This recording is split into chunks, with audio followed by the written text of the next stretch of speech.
Non-resident landlords in Canada, did you know you could be paying way too much tax on your rental income? Here's the deal. By default, the CRA takes 25% withholding tax on your gross rent every single month. But under Section 216, you can file Form T1159 and instead pay tax on your net rental income after expenses like mortgage interest, property taxes, and repairs.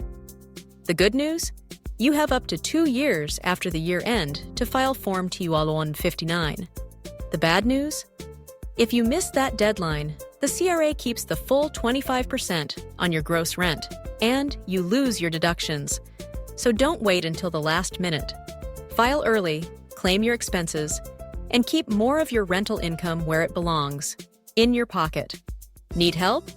A qualified tax professional can guide you through Section 216 filings. Like this video, subscribe for more Canadian tax tips, and don't let CRA take more than they should.